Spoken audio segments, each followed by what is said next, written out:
Welcome to Ganesh.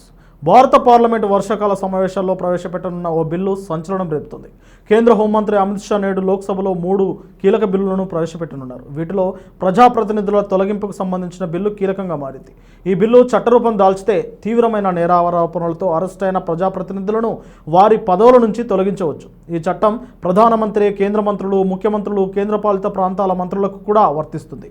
Bill ప్రకారం 5 ఏళ్లు లేదా అంతకంటే ఎక్కువ జైలు శిక్ష విధించదగిన నేర ఆరోపణలతో కూడిన సిట్టింగ్ మంత్రి, ముఖ్యమంత్రి, ప్రధానమంత్రి వరుసగా 30 రోజుల పాటు అరెస్టు లేదా కస్టడీలో ఉంటే 1 నెలలోపు వారు తమ పదవిని కోల్పోవాల్సి ఉంటుంది. అంటే 30 రోజులు కస్టడీ తర్వాత 31వ రోజు వారు రాజీనామా చేయాలి లేదా ఆటోమేటిక్గా పదవి నుంచి తొలగించబడతారు. ఈ బిల్లు ఏ నేరాలు అనేవి స్పష్టంగా వివరించలేదు, కానీ 5 ఏళ్ల జైలు శిక్ష విధించే తీవ్రమైన నేరాలు అంటే హత్యలు, భారీ అవినీతి వంటివి ఇందులో ఉండే అవకాశం ఉంది. ఈ బిల్లు రాజ్యాంగంలోని ఆర్టికల్ 75లో కొత్తగా 5(a) నిబంధనల ప్రకారం 5 ఏళ్ల లేదా అంతకంటే ఎక్కువ జైలు శిక్షకు ఆరోపణలు ఎదుర్కొంటే అరెస్ట్ అయిన లేదా కస్టడీలో ఉన్న మంత్రిని, ప్రధానమంత్రిని సలహాతో రాష్ట్రపతి 31వ రోజున పదవి నుంచి తొలగిస్తారు. ఒకవేళ రాష్ట్రపతి ఆ రోజులోపు ప్రకటన చేయకపోతే ఆ తర్వాతి రోజు నుంచి పదవిలో లేనట్టే లెక్క. అయితే దీనిపై ప్రతిపక్షాలు వ్యతిరేకిస్తున్నాయి. ముఖ్యంగా రాహుల్ గాంధీ ఈ బిల్లు అమల్లోకి తీసుకొస్తే ప్రజాస్వామ్యం అస్తవ్యస్తం అవుతుందని చెబుతున్నారు.